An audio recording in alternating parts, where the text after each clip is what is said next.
I'm going to invite Angela Farr to come up from the Department of Natural Resources and Conservation. You've heard Angela's name. She's been instrumental in helping organize this workshop. And so without further ado, I'm going to let Angela introduce Professor Running. Thank you.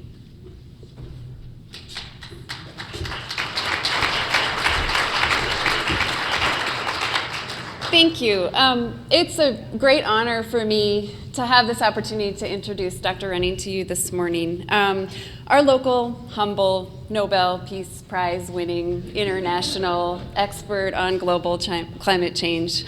I think if you look at his bio in your materials, you'll see just how impressive this gentleman is and how his work has reached really internationally throughout the world on this issue. And instead of reading all that to you, I wanted to relay a quick story. My father-in-law is Bill Farr. He's a professor at the university, co-teaches a class on regionalism with Pat Williams, and recently had Dr. Renning give a guest lecture in his class. And Bill Farr is a typical professor. We lovingly call him the expert on all subjects. He is fond of speaking with authority, confidence, and eloquence on subjects he knows little or nothing about. So Steve Running accomplished something that I've never seen before, and as Bill was trying to relay just how impressed he was with this lecture, he said he stopped. He actually was speechless, and I've never seen that happen. So I have to say, then he went on to talk about how skilled Dr. Renning is at boiling down really complex information, his command of material, his passion for this issue, and eloquence and ability to relay this all to a bunch of undergraduate students who thought they might want to be doing something else was just very impressive. So I have to hand it to Dr. Renning for that. And please join me in welcoming Dr. Stephen Running.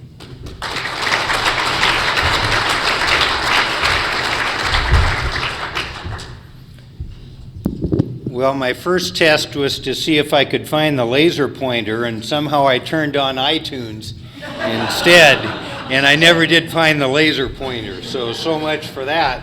I at least got the button to go forward and back. So where's the laser? See, it goes to iTunes.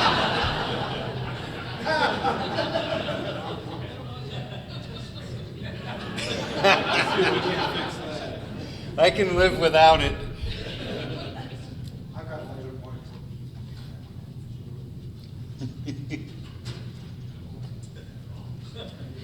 Maybe we'll just play iTunes. Blue button. Oh, yeah. There you go. He did something that I couldn't. Okay, we better get going. Time's short. What I'm going to do today for the half hour, I'm not going to grind us through all the global scale climate evidence that I would think a crowd like this by now has seen plenty of times. I want to get right into what I see the trends for Montana, and particularly what I see that's important for our forests, and how I see our forests can become an asset in this issue, not a liability. So we better get going. I want to first have us think a little bit about how climate change, and particularly global warming, actually manifests itself in our current in our weather patterns. And so I want us to start by thinking that for any place you go, if you mapped out the temperatures for the year for any place, you'd come with an average temperature and then a distribution that looks kind of like this, with high temperatures on one end and low temperatures on the other end. Okay?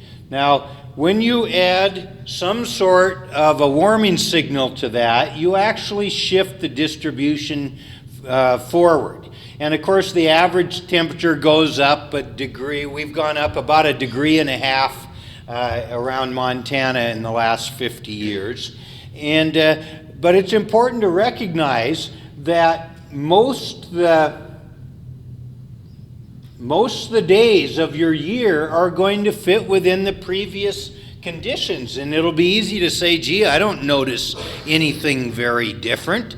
It's about the same as it was before. Look at a day like today, early May, and it's going to be about 64 degrees. That sounds about right to me. Where we really need to look at, as you can see from this graph, is on the edges, the low distribution and particularly the high distribution. So let's do that real quick. So here's Missoula's maximum temperature distribution for a year from back in the 50s and the 2000s. And you know, it looks not too much unlike that hypothetical curve I just showed you. Let's zoom in though to those edges and see what we find. In the 1950s, we had temperatures down in the 30 below zero. We had a lot more temperatures in the 10 to 20 below zero than we ever do now. And so you'll notice in the 2000s, we've just had a couple of days here and there that really go in the below 10 below zero. And in fact, we used to get about a dozen nights below zero every year in Missoula. Now we get maybe 2 or 3 below zero. Now you might say, gee, that looks like good news to me. If you're heating your home, this is good news. But we're going to talk about bug kill and bug stress in a few minutes, and then we're going to come back and learn why cold temperatures are actually an ecological cleansing agent that we're losing, and that's part of the reasons that the bug kill is, the insect populations are able to rev up the way they now do. So even though having less 20 and 30 below zero weather in general you might think is good news, it isn't good news for everything and is part of the cause of why we're in trouble. All right, now on the maximum end of the curve, as you can imagine, look back in the 50s, it almost never went above 100 degrees. The 50s in the entire decade. Well, we all remember July of 2007 where we had 11 days over 100 in 1 month. And so what you see from these curves is a dramatic increase in the number of temperatures up in the high 90s and over 100 compared to back in the 50s. And so when we look at the tails of our distribution, we've done this for a half dozen cities around the state. It looks the same very clearly. Less cold temperatures and an increase in these high temperatures, and clearly a warming trend underway. Now the other part of our climate that we would want to know about is precipitation. And this is a look, just a fast look at the 50-year trend in precipitation averaged for the state. We don't see any trend in changing precipitation. There's stations here and there that are up an inch. There's other stations right near them that are down an inch. There's just no coherence to the precipitation trend statewide over the last 50 years. Now, recognize that if it's getting warmer with no more precipitation, that means little by little it's getting drier here. And we're going to revisit that pretty quick because that's the bottom line of the Montana climate trend that we have to recognize. We're seeing now the snowpack. This was a paper in Science a year ago analyzing the entire western U.S. We're seeing April 1st snowpacks slowly decline. We're seeing the timing of our river runoff slowly become earlier in the year. Now, this particular year we're not having this, are we? And we didn't last year either. And so we're having a spring this year that's cooler. I have more people stop me on the streets and say, well, looks like global warming's turned off. And of course, we recognize that we look at 50-year trends, and I am thrilled to have a few years that are kind of throttling back to something like normal. But we can't expect this for the future. We're having a couple of years on the cooler end of the spectrum. I really hope we get through the summer in cooler temperatures also.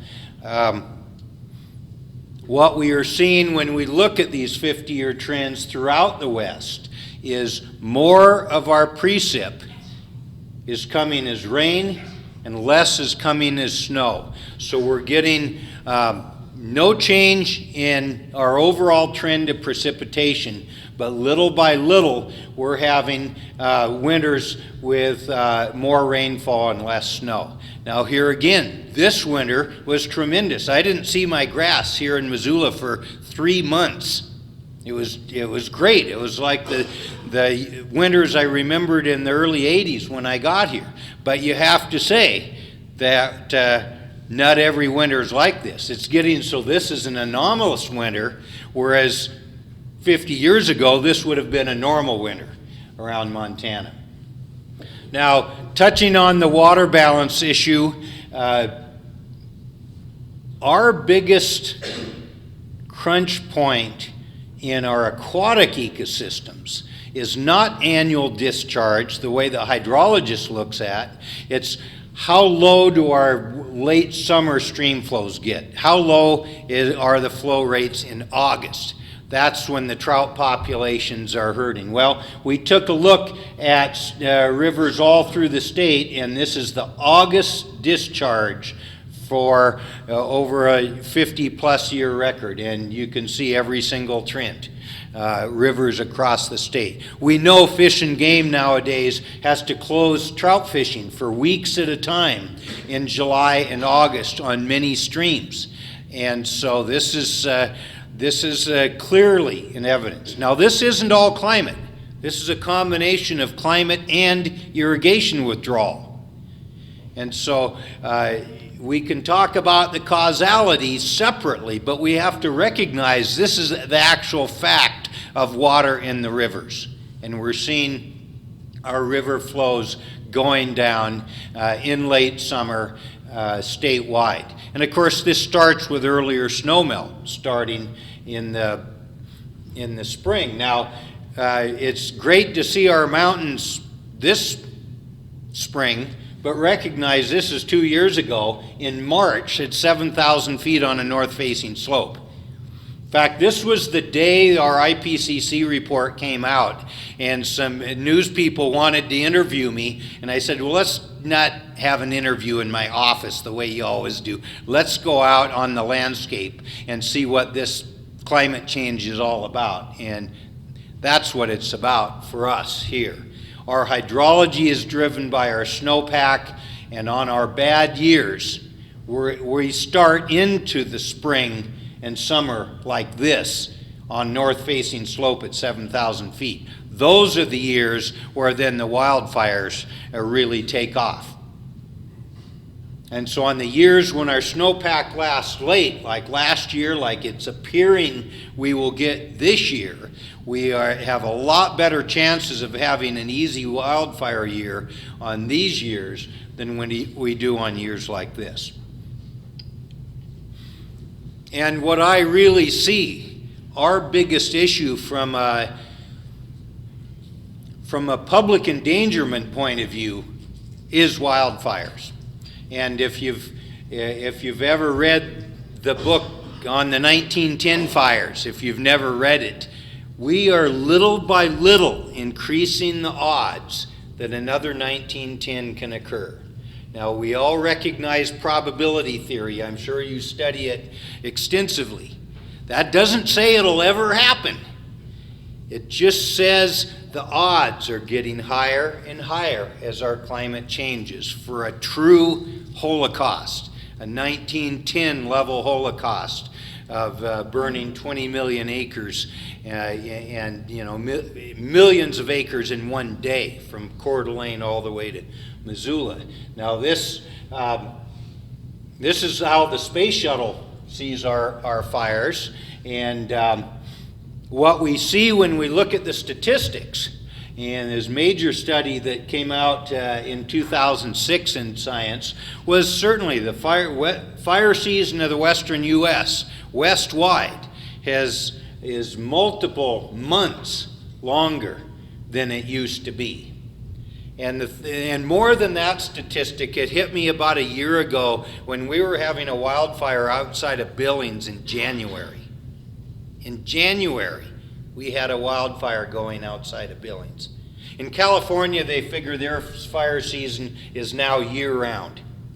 And so the potential danger from wildfire is clearly increasing. Even though fire suppression shuts down 95 to 98% of the fires, the 2 or 3% that get away are the ones that turn into the monsters. And we have to recognize when a fire really goes over the top, nothing humans can do can stop them. I always find it amazing that the public gets mad when we don't stop the wildfires. Why don't they get mad when we don't stop the hurricanes on the Florida coastline? It's about the same amount of energy we're talking about, and yet nobody ever suggests that. The public needs to get a grip on reality that when these fires go ballistic, nothing humans can do except run for their lives. And so we can't underestimate the potential of wildfire at some point really taking out a huge fraction of the northern Rockies on a bad year. It could happen. And we've seen from 1910 where it's happened in the past.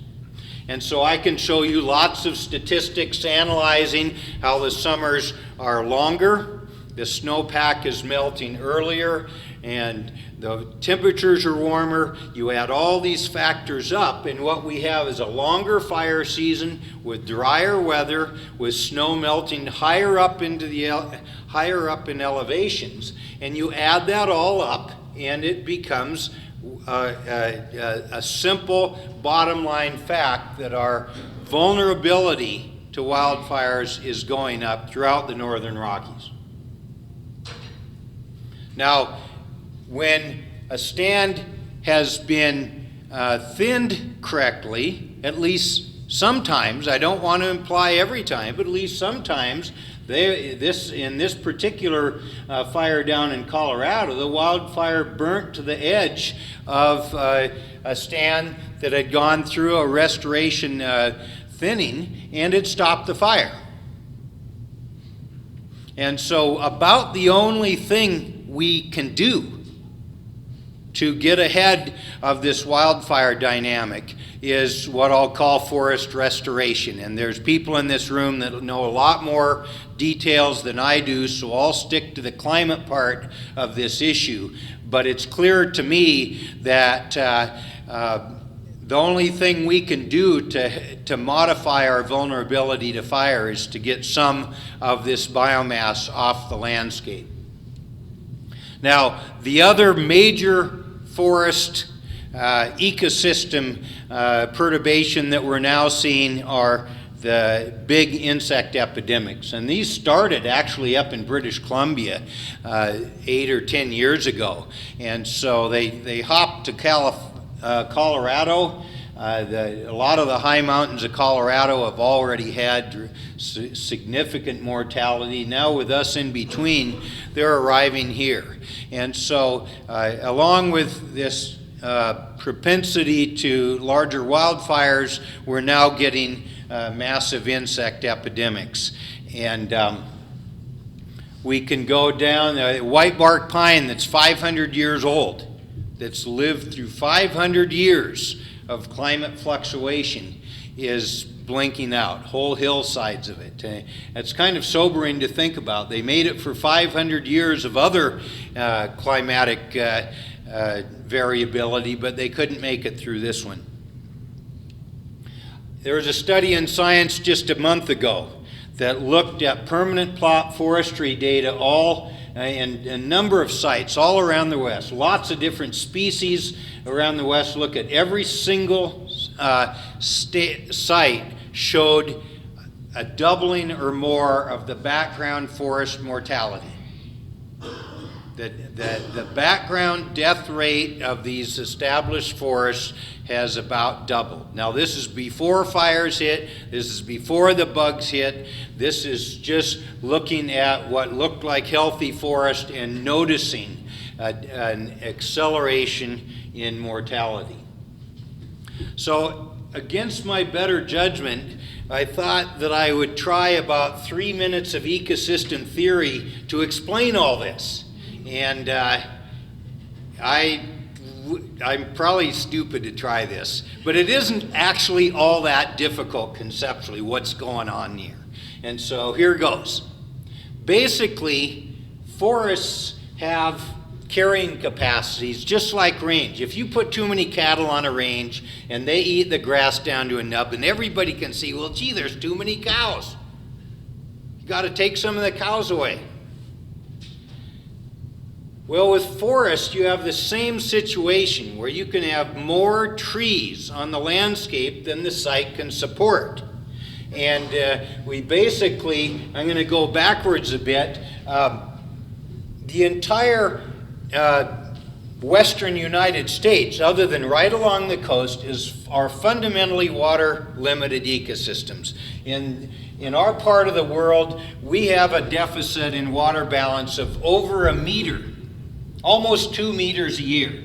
And so we get 14 inches of rain here in Missoula. If we got 100 inches of rain in Missoula, we would be getting closer to satisfying the ecosystem water balance. So we're not even close. We're tremendously water limited. All right, when you have too many trees on a piece of land, they can make it for a while. Just like a cattle on a range can make it for a while. But then as things get tough, some of the trees aren't going to make it. And this is literally what's happening now. Our climate is slowly getting drier and drier, and yet we have forests that grew up in the climate of 50 years ago. And so it's absolutely logical to an ecosystem scientist to see this sort of acceleration of disturbance. And basically, this goes back to some of my very earliest work. As when I was grad school, I worked in Oregon, and we found that the leaf area of a forest is directly correlated to the water balance. Okay, when the water balance starts to get lower, the leaf area has to go down. This curve is one of the tightest curves in forest ecosystem theory. And what we've done is our climate has made our entire landscape about 10% more arid. And now the forests are having to adjust to that new reality of having less water available to carry the forest. And so somebody has to die. I mean, it's kind of like having a family that gets a pizza for dinner every night. And what if they start delivering a smaller pizza? Well, for a while, everybody just takes a smaller piece. But there comes a point when either the weakest member of the family, we won't take any volunteers here, just didn't get enough pizza that night, or the whole family is so malnourished that they all keel over from swine flu. And so we're kind of in this sort of situation with our forests, that we're seeing plenty of evidence of widespread stress, and this water balance that changes from year to year normally is now changing in a point where we just can't carry the forest cover that we've had in the past. All right, well, let's see what's coming in the future then. The best way I can show this is to downscale the climate models that do the global simulations of future climate, and we downscale it to our area. Well, let's look at both the winter time. Notice they expect, this is only in about 30 years, they expect a couple of degrees warmer all through the Pacific Northwest, warmer than it is now. And we've already warmed up 1.5 degrees, and there's another couple degrees on the way. They're expecting that the northern part here, we might get more wintertime precipitation. The southern, nope, but the northern maybe. Well, our statistics don't show that yet, but let's hope it's true, because that would really help us a lot if we get, as it warms up, if we get a little more water. But look at the summertime. Couple of degrees centigrade warmer, so 3 or 4 degrees warmer through the summer period, and nowhere is good. Do they expect to even break even with our current precipitation? What the climate models literally are projecting is a changing of the entire seasonality of our climate, where the winters might get wetter, but the summers are going to get drier. So the whole seasonality is just going to tip more extreme in both directions. And these are projections that were done by a dozen different climate models. This isn't just one. These were a dozen models from all over the world that did these runs. And so this is really a summary of a lot of different analysis by a number of models, not just one. And that's important because it gives us more confidence that this probably is truer than not true. And everything it tells me is that Montana is just in for more aridification. Imagine by 2050 it being 5 degrees warmer in the summer and getting 10% less rainfall. I don't know how we're going to have water in our rivers and irrigated agriculture both. It just doesn't somehow add up. And I don't know who's going to sort this all out. My job is to just try to forecast you as best I can what the best climate scientists in the world are suggesting for our region. And this is what they're suggesting: a progressive aridification of the Northern Rockies.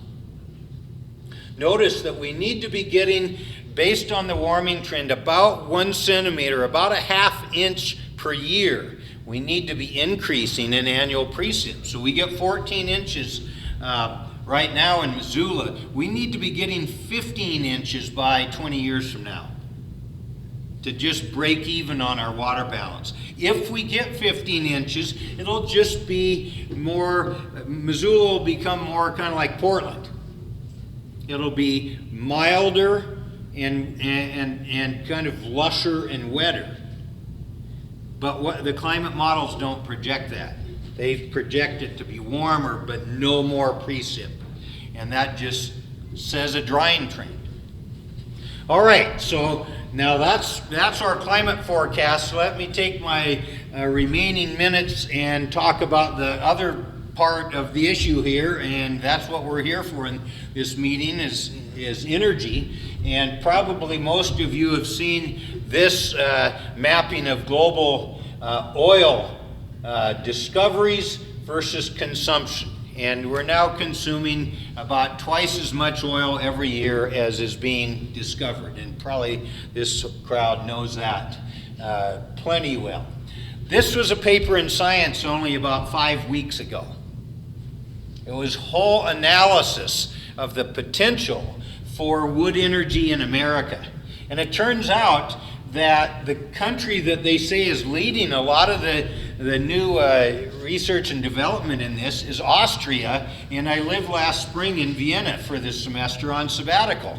And so I've seen some of this in action. And they've gone to a variety of small, community-based advanced combustion facilities that are a combination of electrical power production and heating. and centralized heating.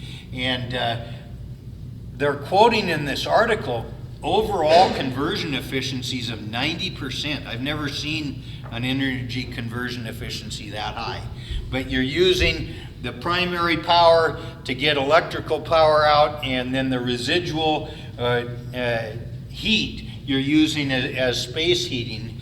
And they have a lot of centralized heating in the towns over there that we don't have so much of.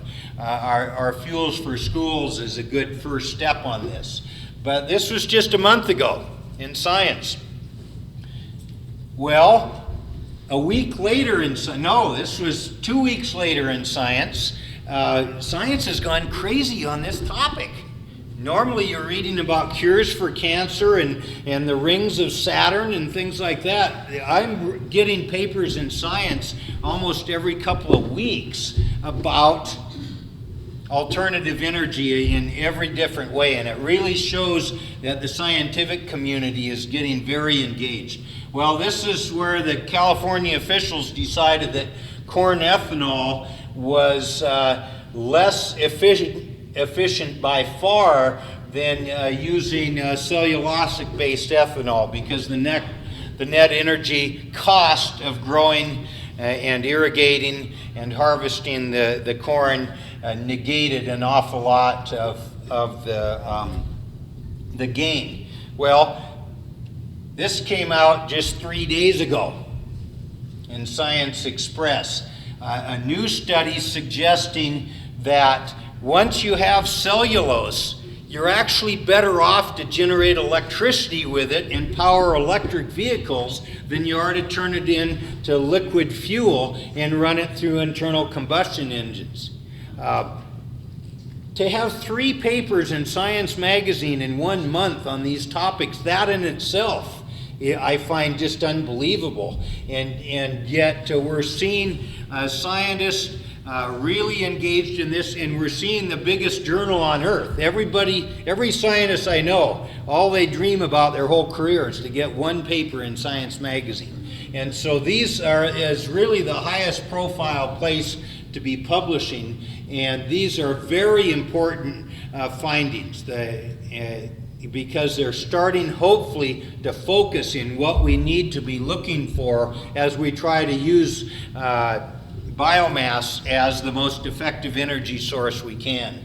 And what these suggestions continue to push towards is literally that the kind of cellulose that we have as far as the eye can see in every direction from Missoula, if thoughtfully harvested and used to generate electricity, I think we're going to see this pretty soon. This is going to be out front by this afternoon, this portable electricity generator, and it really suggests that the kind of things this meeting is talking about appears to be the right direction to be looking at for how to use biomass for an effective energy source.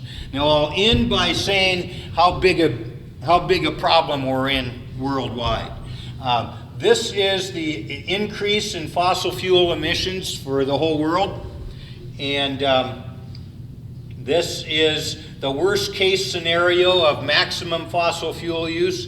It turns out that in the last 5 years we've been hitting that worst case scenario year after year.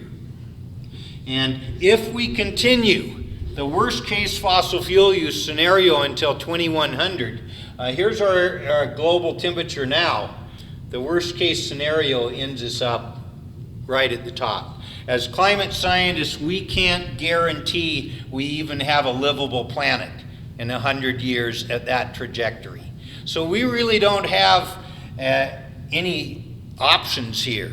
We've got to get off of our means of energizing society fast, or else we're going to really take the planet out with us. And we see this very clearly in the climate models. And so I really see for us here in Montana right now that we have a tremendous, number one, vulnerability to wildfire, truly catastrophic wildfire. The only thing we can do to reduce that risk is to start getting very serious about reducing the fuels that we have in the forests around us, recognizing that as the climate gets more arid, our forests literally cannot carry the leaf area that they've grown up with in the past climate. And the fact that we could do this kind of wildfire and epidemic mitigation, and on the flip side of it, get a carbon neutral energy source is just about the best win-win situation I think we can come up with. And I think this conference is here to do exactly this. And to me as a climate scientist, this is exactly what we should be doing here in Montana. This is the best thing we have to offer the nation. Thank you.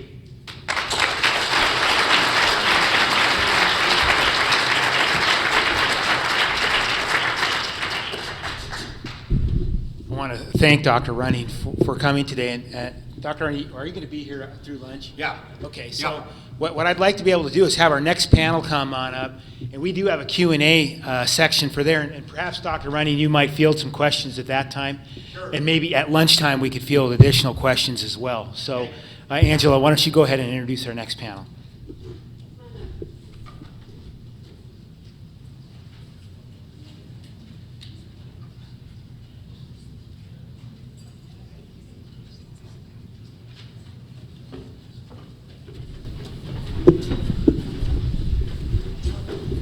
All right. Thank you all. Do we have, there she is, Debbie Dumros. Thank you. This next panel will go from talking about the climate change aspects of things some more into where we are in the current situation in the state right now. And so we'll start off with State Forester Bob Harrington, who is a wonderful person to work for, and I've had the pleasure of working with him for the last 5 years. He's traveled around the world, been in the Peace Corps, done a lot of things that are just incredibly impressive to me, and has a way of really bringing things home and doing things in a pragmatic way that I just greatly appreciate. So please welcome Bob.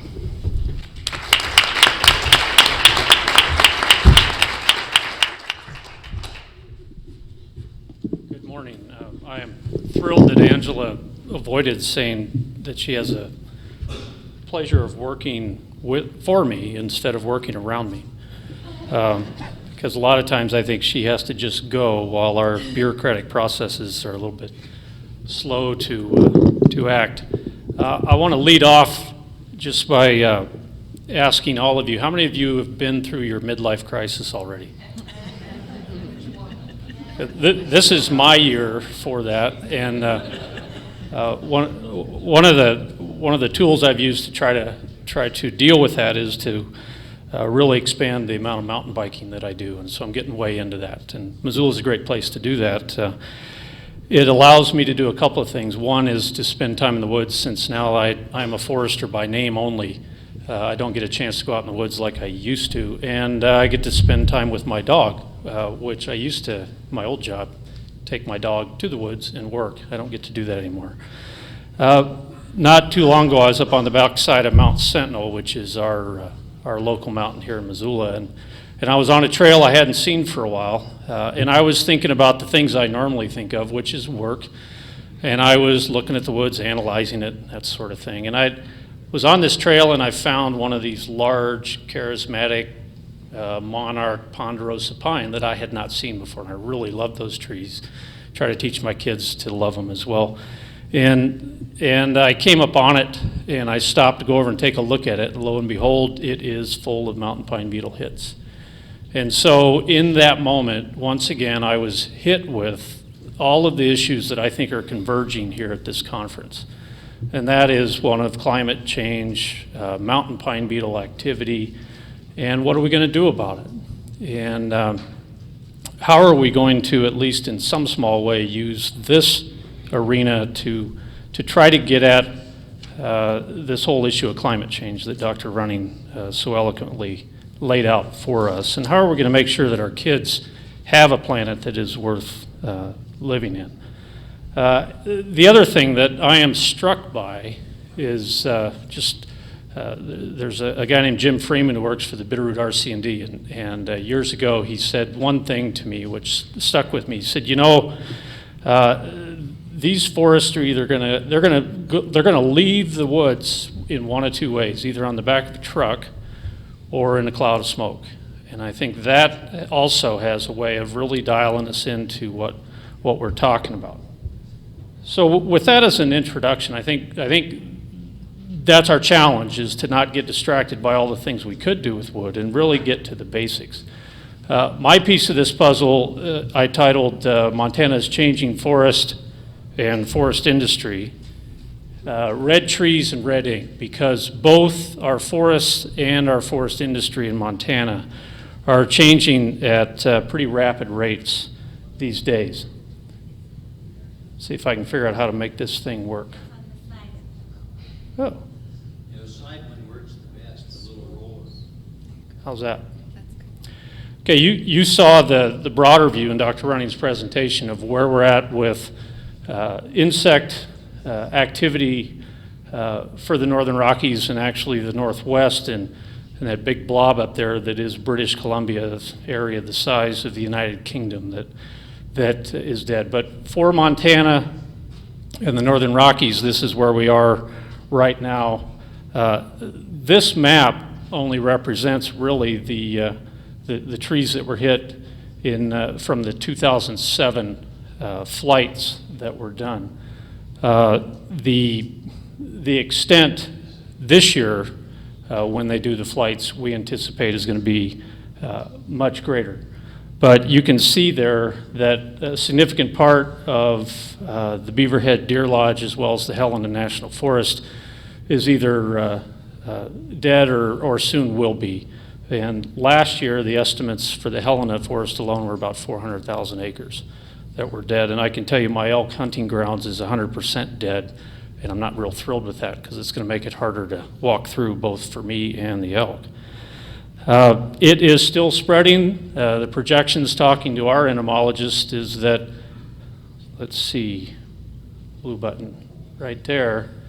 The Big Hole Valley and all of that is pure lodgepole pine. The projections are that that's going to be the next place that this spreads. And we've been working up to this for quite some time, starting in 1994. You'll notice the year 2006, 2007, it looks like it took a dip. Primary reason for that is because smoke from all the forest fires prevented them from being able to fly. We're quite confident that the numbers are substantially higher, but currently we think that trend has continued upward to the point where right now we're about 3 million acres that have been impacted by the mountain pine beetle. So Dr. Running was much better at explaining how we got here, but I want to summarize the contributing factors.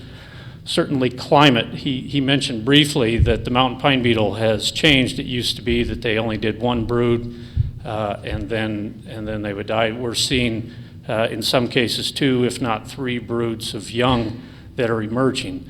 That has a lot to do with just the weather and the temperature that we're seeing in the spring and in the summer.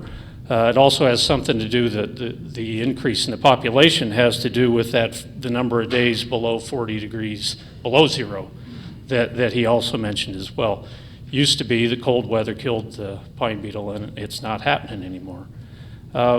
Fire suppression is also a contributing factor in 2 senses. One, we just emerged out of this cool climatic period, and we're into the unknown territories of climate change now. We were much better at putting out fires when it was cooler and wetter than we are now.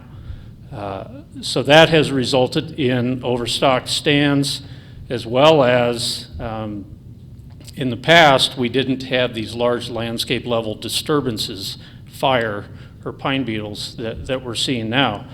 And so our forest structure is ripe for what we're dealing with. We have a lot of mature lodgepole pine on the landscape. They are all even aged.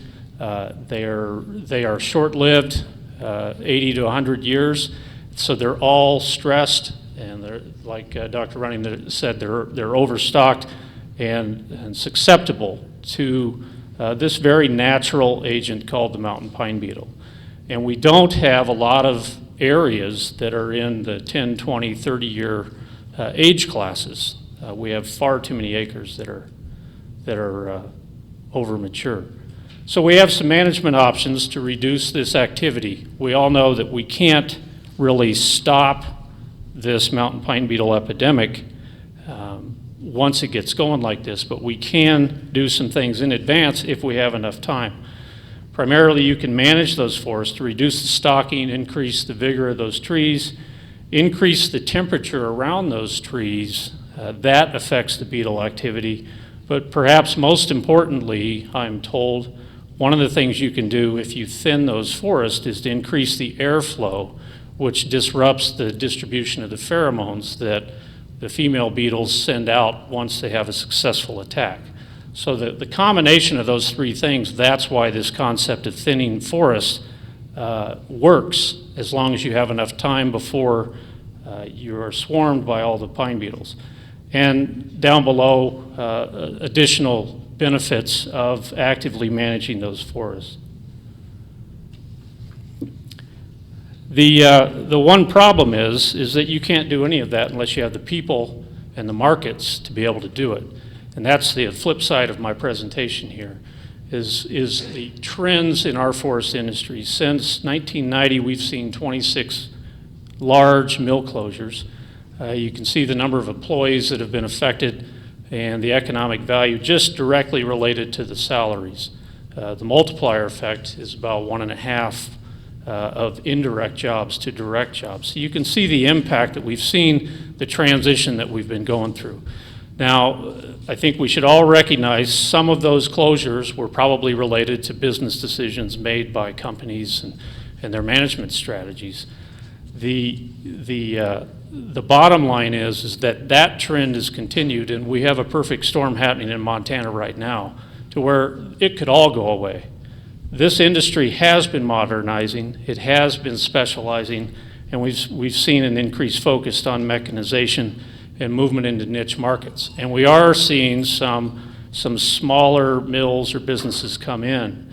But the fact of the matter is that these mills and the logging professionals that know how to cut trees and move them into a market both safely and economically is very much in danger of going away in Montana this year. And I think that has a huge bearing on our whole discussion about biomass. If we don't have the ability to have markets and people to actually bring them into whatever we're going to do with that wood, then a lot of our discussion about biomass is probably wasted time. You can see the black X's of the mills that have gone down recently. The two yellow ones are the Plum Creek mills in Evergreen and Columbia Falls that are very much at question now. But I would probably put every one of those red circles as being in question, because we are in very close contact with a lot of the mill owners as well as the logging professionals, and we know what they are struggling with to stay in business. Probably goes without saying, but there are a lot of benefits, at least in my opinion, as to why we would like to hang on to this integrated forest industry in Montana. It really relates to some of the discussions that you heard earlier in terms of climate change, renewable fuels, employing people, as well as producing products that we all need, and producing renewable biomass, heat, and energy. There's a whole lot of things we can do with wood. I heard the other day that you can make a lot of things with wood, you just can't make money. And I think Sherm can probably identify with that right now. That is part of the problem. But we should not lose sight of the fact that in this whole arena with biomass that we can do a lot of good things with it. DNRC is very happy to be involved with a lot of this debate, not only with the Fuels for Schools program, but reinforcing the needs of the existing industry that we have out there, and reinforcing the idea, or the very real fact, that a lot of the biomass that's already out there and is available has already been spoken for. And increasing demand when the supply is fixed, has very real effects on those folks that are using it right now. There's 3 studies that we've either recently helped finance or been a part of or are ongoing, both related to resource offerings as well as cogen, and the study that you're getting ready to hear Todd Morgan talk about. We are also very active in the forest policy arena, both in federal forest management, collaboration and consensus primarily around those projects, and then state and federal legislation in that arena. And my thanks to all of my staff who are actually helping to do that work. One of the things that I think this, in your discussion tomorrow, that this conference should really focus in on is the ongoing debate in DC about renewable energy definition. Right now, and what passed in the energy bill, these would be the only lands that would be available in Montana for meeting the definition of biomass under renewable energy. Whoop, uh-oh, how do I go backwards? Help me, Angela. There we go. I figured it out. This is what we need it to look like. We're not talking roadless areas, we're not talking wilderness areas, but we do need the national forest to be part of this picture nationally. If we don't, there will be, well, there probably won't be any industry in Montana. There certainly won't be the additional development of biomass energy.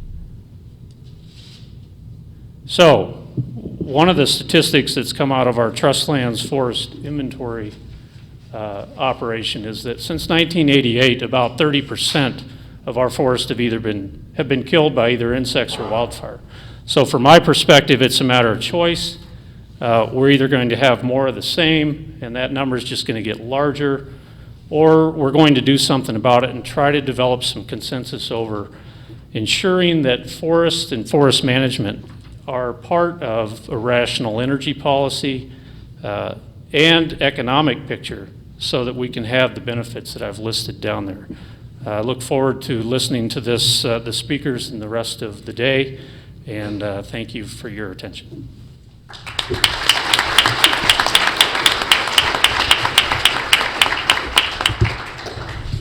Thank you, Bob. Our next speaker is Todd Morgan, who is the forestry director of the Forest Industry Research Program at the University of Montana's Bureau of Business and Economic Research. Todd, I've had the pleasure of working with recently on this report that he's going to speak about, and is a great person to work with, as well as being a very highly professional and intelligent and dedicated person in his work. And one thing I want to tell a quick story about Todd is that recently, I know he moved his mom and dad back to Missoula from the Midwest, and I was really interested in this because I have aging parents and we're trying to figure out what to do with them. And I was very impressed by the fact that he had done this and taken this on, and kind of pictured him driving a U-Haul with the grandparents. And instead, I learned that Todd drove his father's brand new Ford Mustang V8 hot rod back. So, thanks, Todd.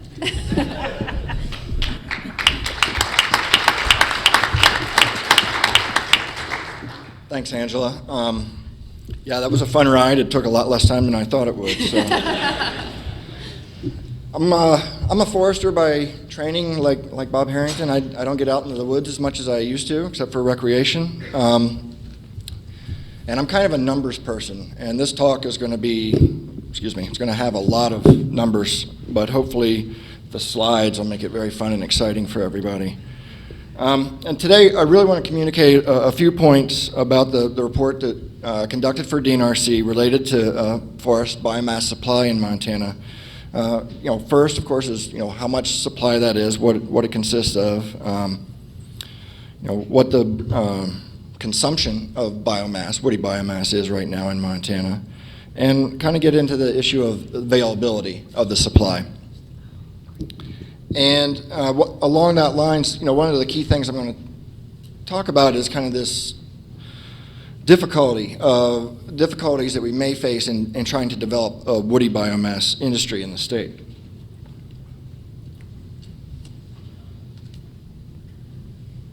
All right. Oh, there we go. Sweet. All right, bottom line up front. I had an employee one time, he now works for the DNRC, he was in the Army, and he told me that the BLUF is the way to give a talk. Bottom line up front. And when it comes to forest-based woody biomass in Montana, woody biomass supply is not the issue. And as I'll show, there's more than an adequate supply of woody biomass. And I think this is a point worth repeating. That woody biomass supply is not the issue. Because we do have so much of it, but the amount we have doesn't really seem to matter. We could be sustainably harvesting and using woody biomass, but right now we're not doing that. Oh boy.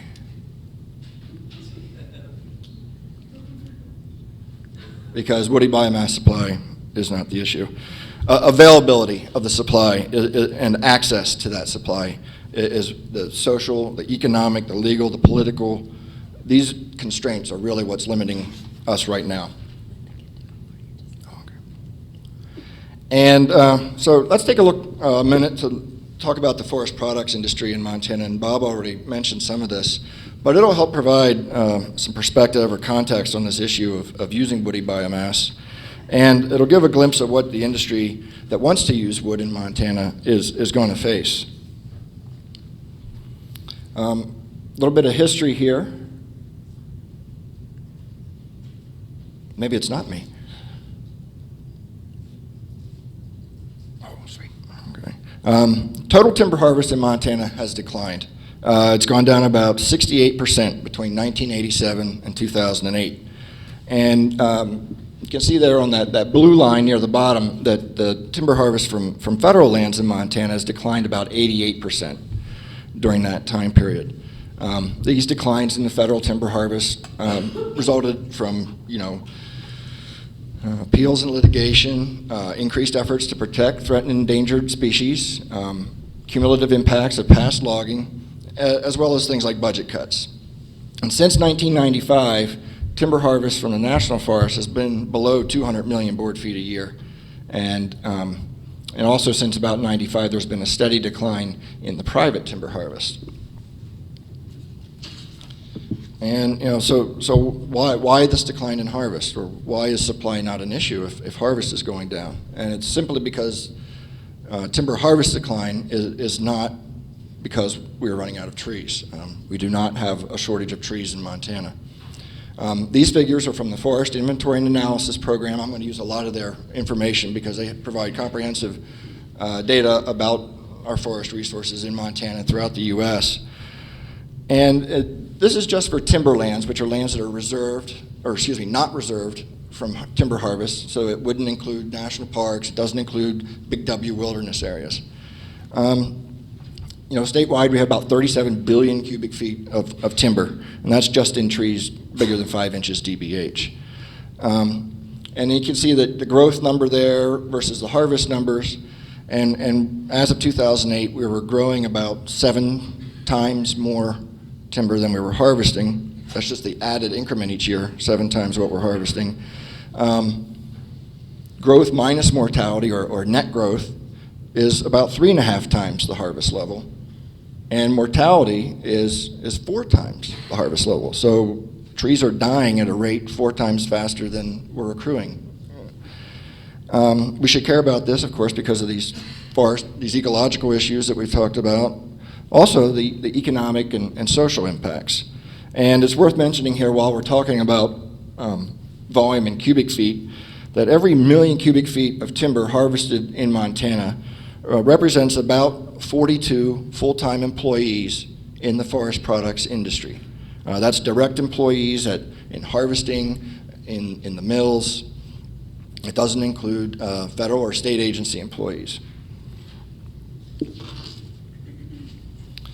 Looking at this private versus public comparison, you can see that growth and removals, or growth and harvest ratios, are quite different between what's going on public lands versus private lands. Again, it's the same timberland base. Public lands, almost 12 times, 11.5 times. Mortality is 11.5 times the harvest number. Here I'm just showing the harvest number and the growth, and you can see that growth exceeds harvest by more than 7 to 1 on public lands.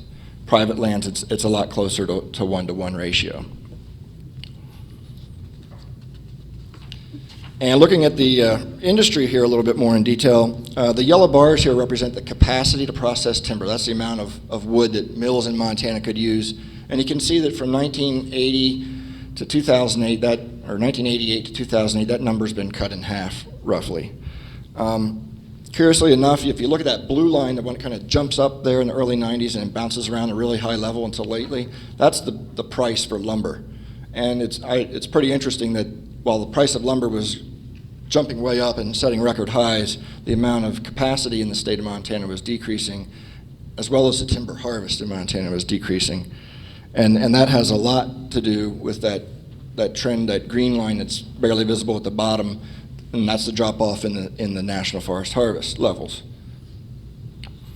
Timber supply, of course, is not the only thing that causes mills to go out of business, but it was the driving factor in Montana during the 1990s.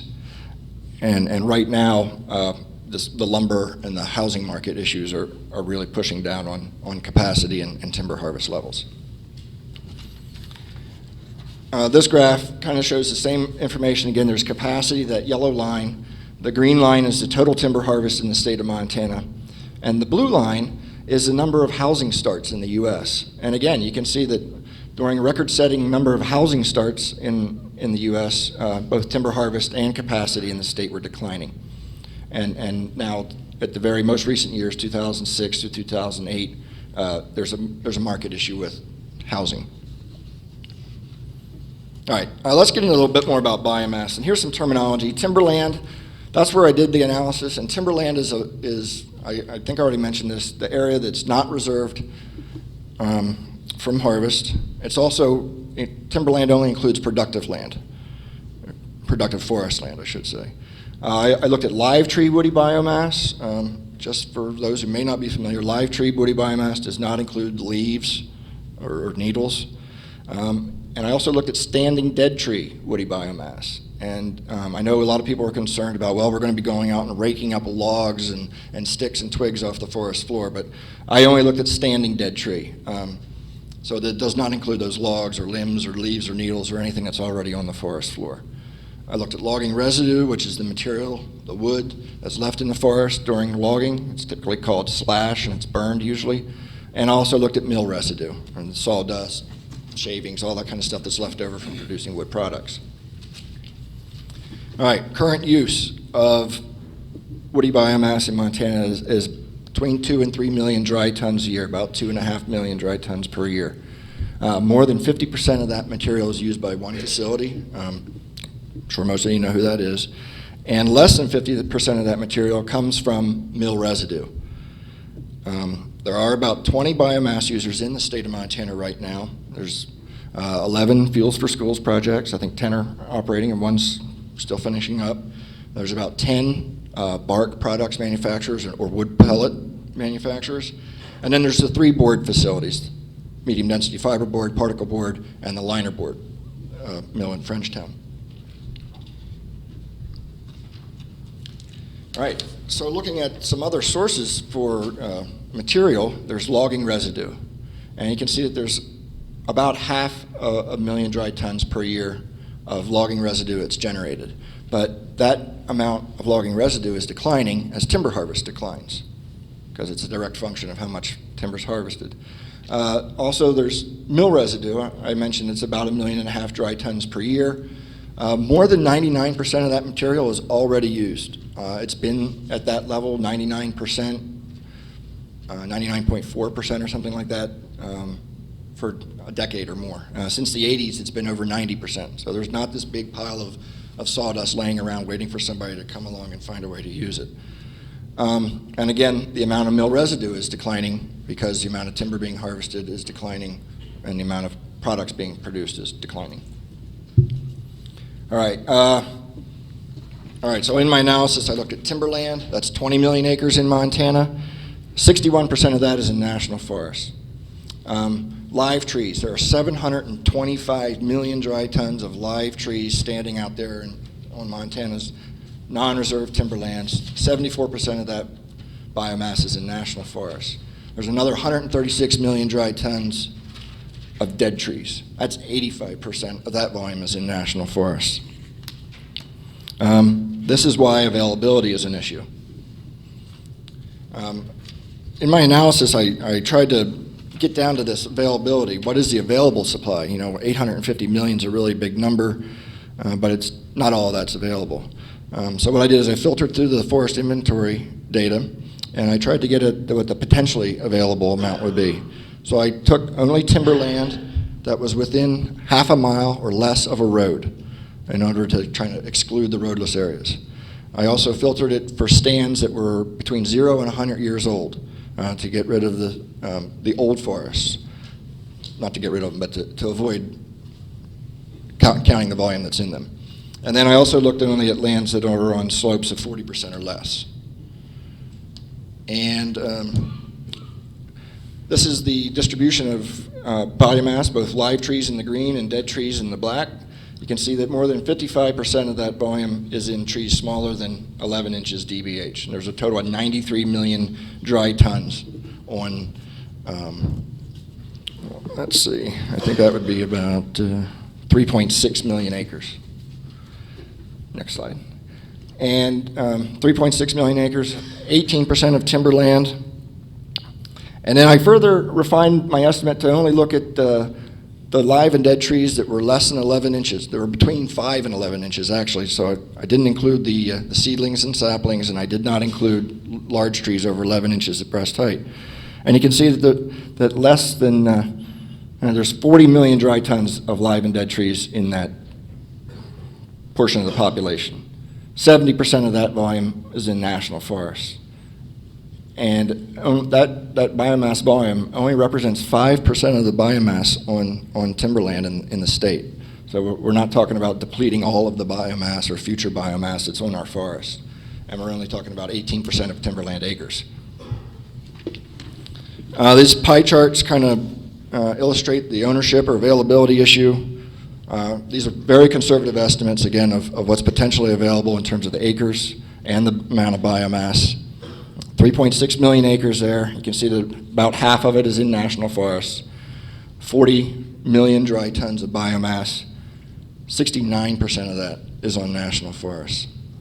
And this, again, is just in the trees that are 5 to 11 inches DBH. All right, so kind of back to my bottom line here at the end. Biomass supply is not the issue. Multi-decade supply is potentially available. Availability is the key issue in my view, and that has to do with land ownership and accessibility, and national forests are vitally important to this discussion. Without access to and availability of this woody biomass on national forest lands in Montana, the whole woody biomass discussion it's nothing more than a philosophical debate about how many angels will fit on the head of a pin if we don't look at national forests. And with that, I thank you for your time, and I do have my contact information here on the next slide. So if you want to get a hold of me, here's how. Thank you.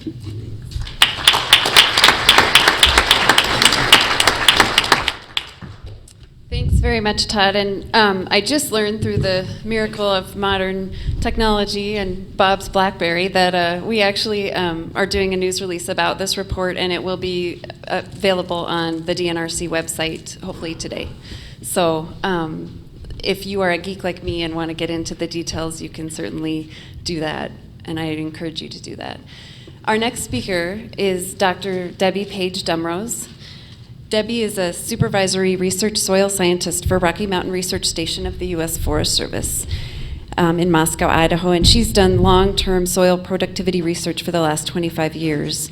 We asked her to come and speak because the biggest concern that I hear when I speak to folks about the biomass potential is the sustainability issue and how we are going to maintain the sustainability of our ecosystems while we look at biomass energy. So with that, please welcome Dr. Debbie Page Dumrose.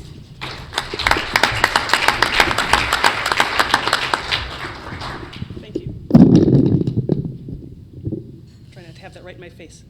Everyone can hear okay? All right. Oh, more, all right. See, it's not just technology. All right, there we go. Is that better? All right. So how many of you know that trees grow in soil? Okay, so the hard part of my talk is over.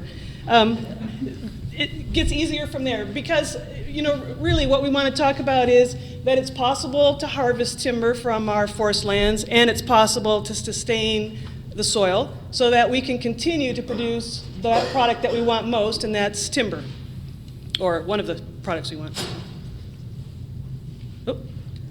Oh. Okay. I think it was Richard this morning who talked about that there's been a lot of work done on biomass harvesting and sustainability. And I have this picture up here of a symposium that was called Environmental Consequences of Timber Harvesting in Rocky Mountain Coniferous Forests. And it was produced here in Missoula, Montana in 1979 during that last energy crisis that we had. And I agree that we could have learned a lot and been farther along down the road in terms of biomass harvesting and energy production from our forests than we are now, but I think we forgot a lot about what we learned back then. And but back then, a lot of the research focused on whole tree harvesting and clear cuts. And now I think we're talking about harvesting from areas that we're taking small diameter biomass out, we're taking dead trees out. So we're talking a little bit about some different situations, but we still have a lot of data that we can. Oh, I'm going to go this way. This is the other symposium that was published here in Missoula, Harvesting and Utilization Opportunities for Forest Residues. Does that kind of ring a bell? This was 1979 when this publication came out.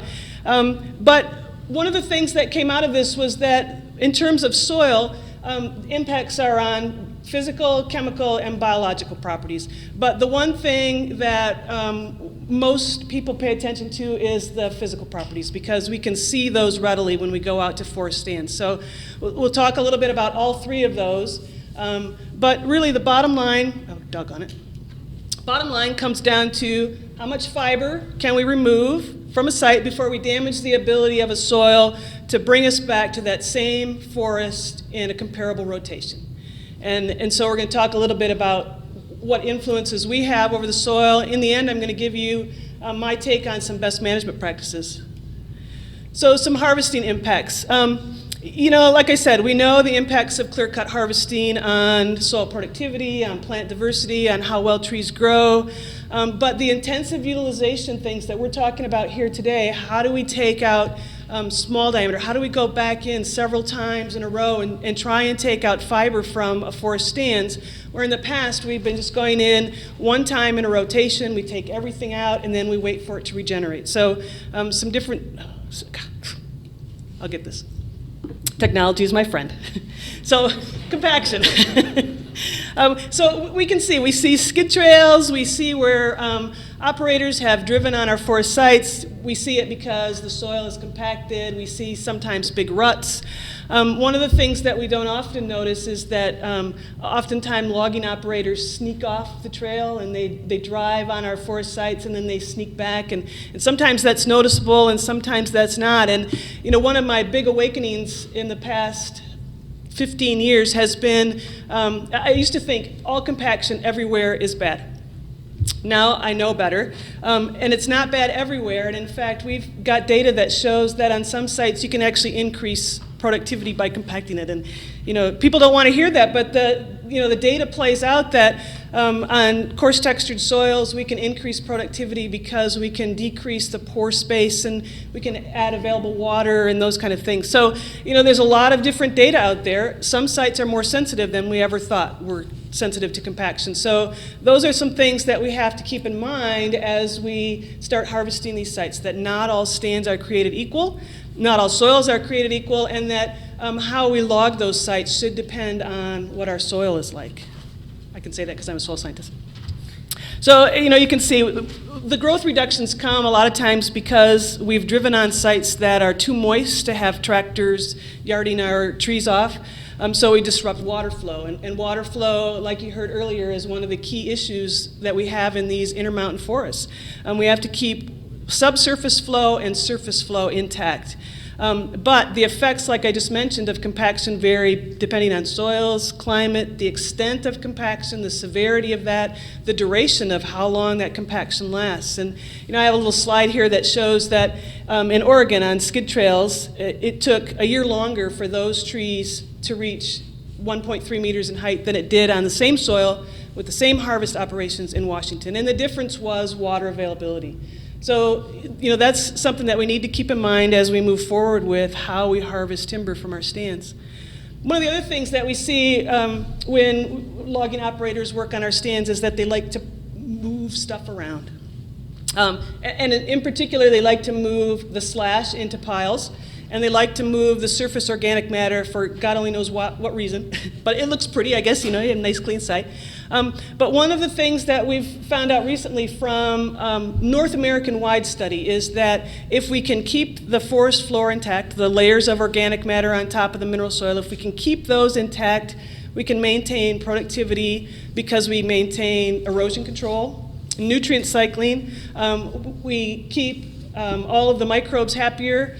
So that's one of the key things, that if we feel like we need to pile slash, and I hope that as we start to go into more intensive utilization, that we can maybe use some of those slash piles for energy instead of piling them up and burning them and having the smoke go into the air. That's one of the things that we see happening in a lot of the western forests, is that we're using more and more utilization. But to leave the forest floor intact, that's one of the key things that we have to keep in mind. Look, I'm going backwards again. So we have to learn how to manage the topsoil, because when we start removing the topsoil, we also start to alter nutrients, soil structure, the aggregate stability, soil strength, the resiliency of that site to respond to future trees, to fire, to erosion, and water movement and diversity. So, I talk a lot about compaction because it is easy to measure, it's easy to see, you can get a quick number when you go out to a stand. The things that are harder to understand are the biological and chemical changes, and we don't really know very much about the microbial changes that occur. We know some site-specific information, but in general, we don't know a lot of information about it. However, like I mentioned earlier, one of the key things is to maintain the forest floor, those organic horizons on the surface. The same with chemical properties. Chemical properties are interesting because in Europe, they're doing intensive harvesting and then they're fertilizing to maintain site productivity. Here, I think we still have a chance to maintain the forest floor, to maintain nutrient cycling. On sites that we already know are nutrient deficient, we have a chance to leave logging slash in place, let the nutrients leach out. We can protect the topsoil. And if we know the distribution of nutrients within a stand, we can manage for that distribution without impairing long-term productivity. So I'm going to do my best to talk about what I think are some best management practices to maintain soil productivity. The first thing is that, unlike people, all soils are not created equal. And we have to know that ahead of time. And I think if we know that ahead of time, we can figure out how to manage our stands to maintain the inherent productivity that we already have. So like we make a silvicultural prescription for how many trees per acre we want left and what kind of slash do we want to remove, I think we need to make a soil management prescription as well. And this isn't just my plug to employ your local soil scientists, but I think it's key to make sure that we still have a renewable resource. So, like I said, we got to manage the topsoil effectively, and we can take those big piles of woody slash away, but we have to leave. Let's see, I do. I'm going to blind somebody. The forest floor intact. A lot of places have thought that they could rid a site of root disease if they pull the stumps, and I'm here to tell you it doesn't work. We still have root disease on sites that we've pulled the stumps from, and in addition, we pull up a lot of the subsoil, which is not as productive as the topsoil. So, I'd say if we can leave stumps in place, all the better. And we need to use the risk assessment tools that we have available. And there's a lot of things out there that talk about erosion potential of a site and slope and aspect and climate and topography. Those kind of things are key to developing the risk assessment to develop the best management practices for our sites. And I have leave several, it's a huge slash pile. And we can also use those risk operability ratings. You know, we know enough that we can schedule our high-risk soils for low-risk times of year. Why not log when the soil is frozen or when the soil is dry to minimize the risks to a site instead of creating ruts or moving soil when we don't really intend to? It's not rocket science to figure out how to match our logging equipment to our site.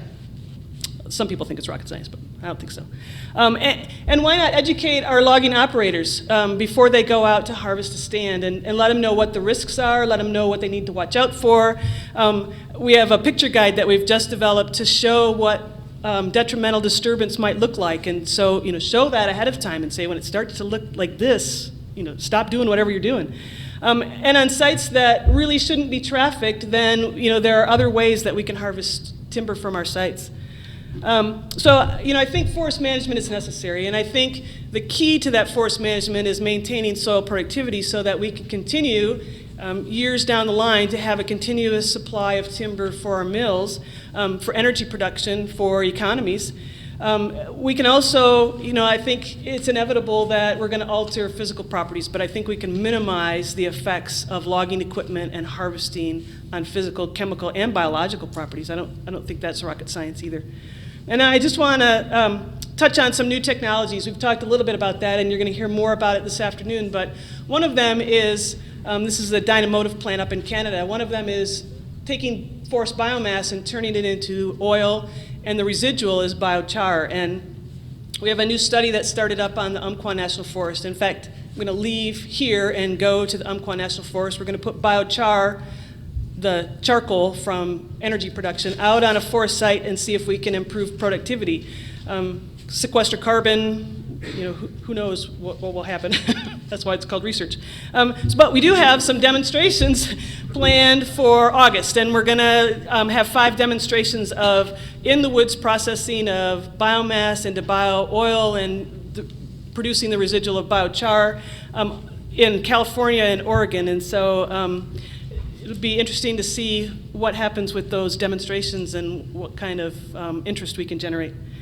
So, you know, I think that a lot of these new technologies are sustainable. We need to figure out where those questions still lie in maintaining sustainability. You know, they come from all over, not just from research scientists, but from the industry and public as well. And I think we can, you know, answer a lot of those questions with what we know. I think there's still some things that we have to find out. But, you know, a lot of the case studies that I've seen published so far have said, you know, we can do this responsibly and have few long-term impacts, but we do have to do it responsibly, and we have to remember that, you know, trees grow in soil. So, oops. So, you know, here's some potential benefits. We can certainly promote rural and economic development. We can reduce our reliance on fossil fuels with some of these new technologies. I think we can finance some forest management treatments or some forest restoration treatments. A lot of folks have talked about using forest biomass, creating bio-oil and bioenergy, and then taking the biochar and putting it on degraded agriculture lands. And, you know, some of those things are a possibility as well. Certainly, we need to reduce wildfire risk. And we need to eliminate some of the in-woods burning of biomass, the big slash piles that go up in smoke. Why not use those for energy production? Maybe we can sequester a little carbon, conserve and improve site nutrients maybe. And, you know, my goal is to enhance forest productivity. So thanks.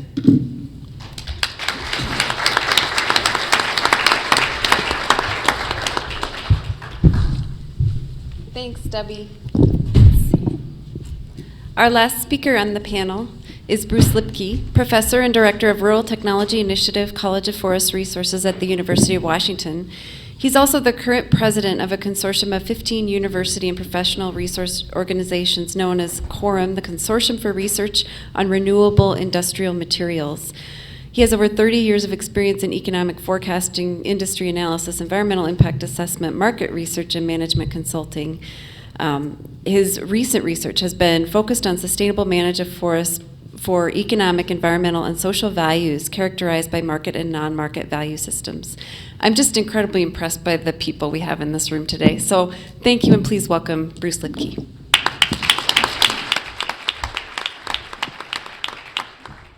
Thank you, Angela.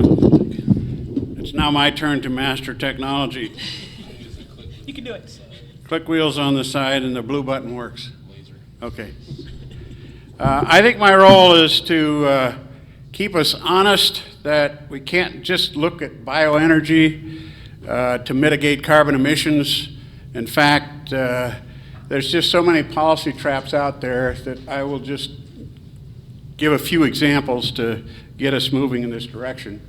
Almost everything I know about carbon relates to having been associated with this consortium of 15 research institutions, which set out over a decade ago to measure all the inputs and all the outputs of every stage of processing, which has taken us 10 years. Okay, now, roll it too many times. Carbon has become the sustainability metric of our time. That's my most prophetic statement.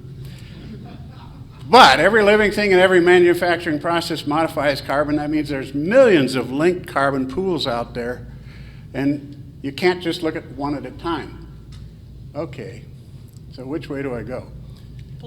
Understanding carbon from a life cycle perspective across all these linked pools is essential if you're going to try to avoid counterproductive policies.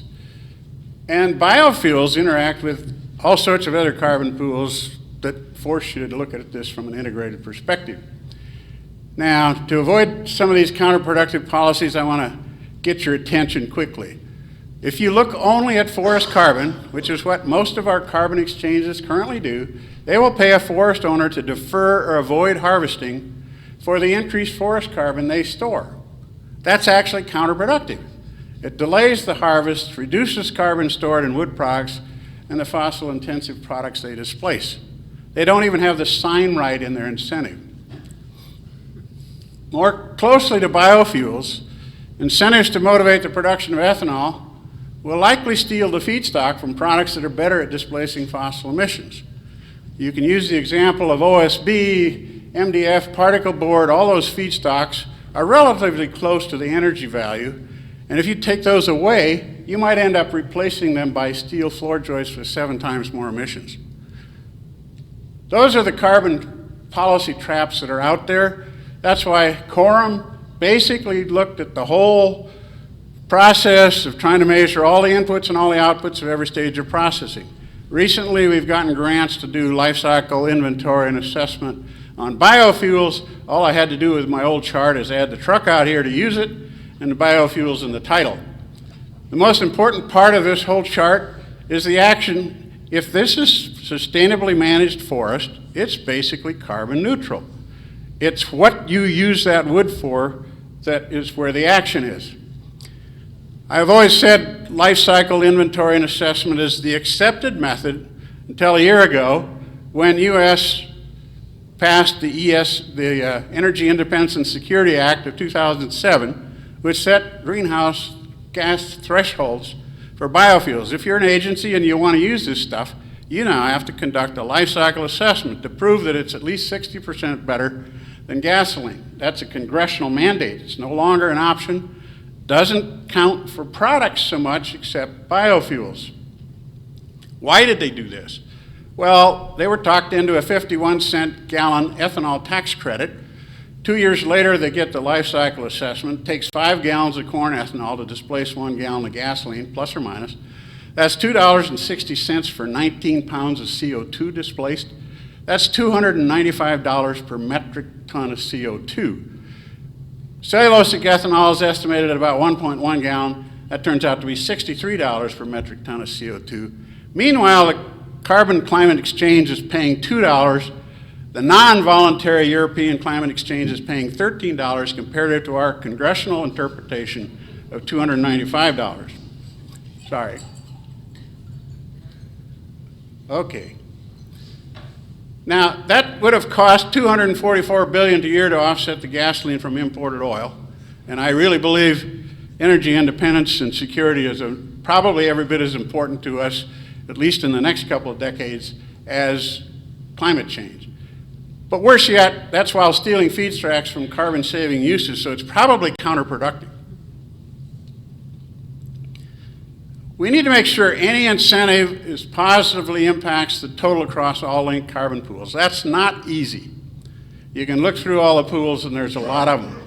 The basic options are simple enough. You store carbon in the forest, or you sustainably pump it into buildings and displace fossil-intensive substitutes and fuels. If you burn forest residuals or collect them for biofuel use, that's a good thing. If you prevent unnatural fires by thinning and store more carbon in all pools and let them burn, that's a good thing. We've already talked about those things. The simple picture is here's our Western Washington forest inventory data, which tends to show that there's carrying capacity limits by age, and by 100 years, there's really no more carbon inventory storage in our, at least in our Washington forest. But we have the option of when the growth is maximum here to cut that stuff and pump it into other storage pools. And that's where the action is. I show our primary lumber products, kiln-dried lumber, plywood, OSB, and you can see the amount of emissions from the energy to make those products and how much of it is carbon neutral biofuel. Basically, our products are more than 50% using energy that's biofuel and essentially carbon neutral. An equivalent amount of concrete floor that you could make from a cubic meter of lumber and plywood would look something like this, 5-6 times higher. If I add the carbon that's stored in that product, you get an entirely different picture. The carbon completely offsets the energy emissions, so we have a carbon sink in each one of our products, even OSB that looked the worst because it's got more energy in resins. All these other energy sources are largely for drying, or at least that's the big impact. And because this stuff is more dense, it actually offsets the energy that was used in its production. I think the easiest example to show these relative differences is here's the, sometimes I use global warming potential, sometimes I use greenhouse gas emissions. They mean the same thing. Look at what happens when you make a steel I-joist floor in a residential construction comparative to concrete versus lumber dimension joist or wood I-joist, engineered wood product. Steel looks pretty bad in this example. The reason? People don't like floors that bounce, so you have to use a heavy gauge. The minute you use that heavy gauge, it looks bad. If I put that in a wall application, it actually looks quite a bit better than concrete because it's vertically oriented and it's a much thinner member to get the same functional effect. The wood I-joist uses a lot less fiber, but the fact of the matter is it uses more energy in the OSB, and so it turns out to be almost the same as the dimension joist in the floor. But if you think about that engineered wood product, it's only using about 60% of the material. In a comparison like this, the fact of the matter is that's a stiffer member. You can usually get by with a lower gauge. So you'll basically gain a full 50% in energy efficiency. And of course there's lower waste because we always cut these things to length in advance, whereas we cut the dimension lumber on site. So when I put the carbon stored back in this floor, you can see here that the dimension lumber has actually got this huge carbon sink. The engineered wood product doesn't look that good, but the fact of the matter is I got twice as many acres, or not quite twice as many acres, so that if I correct this for acreage adjustments, it'd probably look every bit as good as that. Steel no longer looks as bad as the concrete because I had to use wood for the surface of the floor, and therefore that's a carbon sink that's offsetting some of the energy for the steel floor. Complex, easy, tedious. Let's think about life cycles to tracking these carbon over time. It's pretty important to understand the difference between steady state and time. The life cycle inventories provide a point-in-time cross-section of every stage of processing. If you're going to track these over time, all you do is attach each current process to their time event. That's forecasting the future under a current process. It's not predicted technology change, which is not life cycle analysis, but might be interesting for simulation. So we simulate forest carbon with growth models linked to product and substitution impacts. And of course, if you put it on a short rotation, like Pacific Northwest West Side, 45-year rotation, you can see the dead wood pools are going to decompose by the end of the second rotation. If you lengthen the rotation, you can actually store more carbon in the forest, but of course, the wood that we take out of the forest, which we're pumping into other uses, is much later in time. We like to stack these things up, all these carbon pools, in nice complicated charts which people have to stare at for hours. So I'll do this in a minute. There's your dead wood pool in the black. Our short-lived products we assume to be decomposed quickly, even though there's energy displacement issues there, so that's ultra-conservative. There's our long-lived products. We show the end of life for the house being destroyed and burned just so you can see where it happens. Otherwise, you'd smooth right through that and wouldn't see it. The energy for the production of all these products is shown here. By the way, that little pink line there is harvesting. It barely shows up on the line. The biofuel shown above here is because this is total energy down here. This is the displacement of natural gas, which is the way our energy is used in our mills. So it's displacing part of the energy that we show down below the line. And this is the substitution of concrete frame for steel, or for wood frame, which is the highest substitution that we have in the US markets. There have been meta-analysis on how much substitution should be, and it comes in somewhat less than this. If you have trouble with that concept, just burn it all and displace coal. It won't look as good. If you displace natural gas, it won't look as good as that either. But it clearly shows you the relative differences between moving this stuff through different pools. If you think in the future, the fossil fuel price and carbon prices are going to have to be higher, that means you're going to collect forest residuals and waste. You're going to pay to use more wood in construction, even furniture applications. You're going to use more biofuels, and you're going to pay to grow it faster. That means all of those lines move up in the future. They're all price sensitive. Now, biofuel's pretty hard to estimate. We went out and did transects in Northeast Washington. We figured out after a harvest, we knew what was harvested, we knew what the inventory data said beforehand. We collected the data, we dumped it in front of the processor in a bunch of piles instead of burning it in the forest. We ground the stuff up for feedstock, sent it to a cogeneration facility. We got 50% of the biomass that was actually hauled out in log form in biomass. That's higher than we would have on the west side. If you look at our regional carbon comparisons at 100 years, our inland private numbers showed the biofuel collection was approaching 20% of the total above the forest storage. Our products and our substitution, of course, both being larger. The Pacific Northwest, more conservative assumptions. That's a considerably smaller share of the total, but it's actually more in volume just because of the productivity of the forests are much higher. Federal stands, if you're going to retain large trees in your overstory as a restoration thinning treatment, you're basically not going to get as much in the products or in substitution, but you still get a fair amount in biofuel collection, and in fact, in some cases, we probably underestimated that. But that still looks a lot better than letting the rest of that burn, because any kind of a predicted treatment is going to say you can't keep storing more and more and more carbon in the forest. They're already at very high fire levels. We're now in the process of collecting these different forest residuals, fire risk thinning, short rotation woody crops to develop LCIs to feed pyrolysis processes, thermochemical gasification, and biochemical fermentation. Biofuel uses are a major new opportunity. They can do all sorts of good things. You've already heard enough about that, so I shouldn't have to go into that. But think about why you have to think about it from a life cycle perspective. Incentives to remove forest residuals to increase biofuels can be productive, but not if you incentivize diverting the wood feedstock from higher valued uses.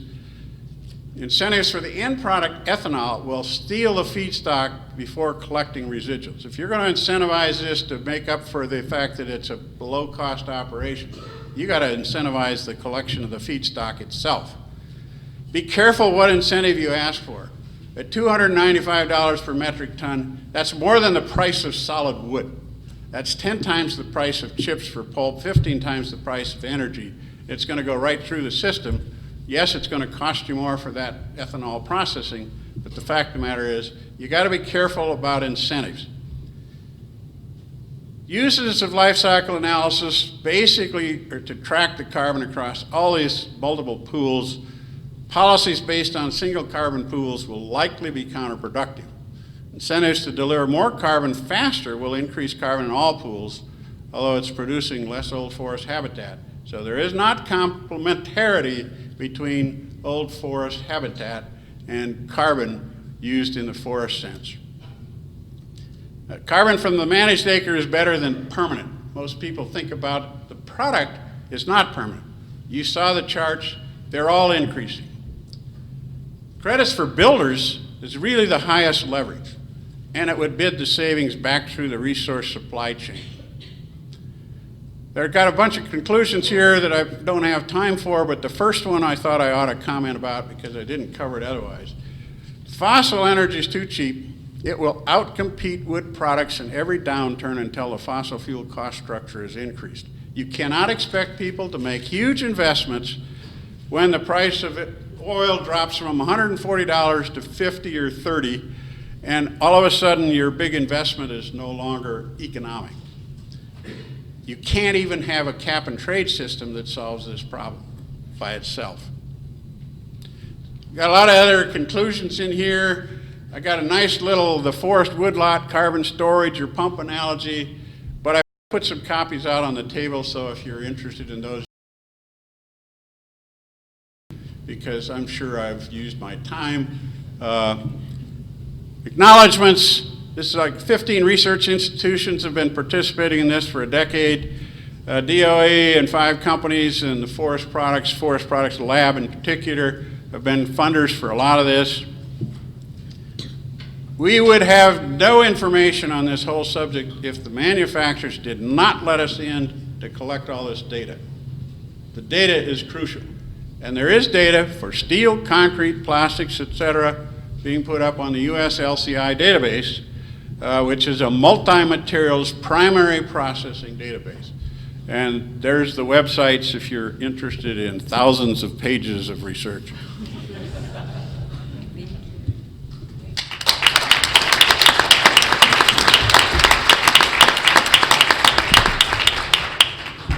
I want to just take a minute to summarize a couple thoughts, being acutely aware that I'm the only thing standing between you and lunch. But I just want to thank the panel again, and I think that was excellent food for thought, as, again, our goal here is that we will all convene tomorrow to discuss all these policy options and hopefully develop recommendations and begin a discussion on how we should help the governor move these issues forward in the state of Montana.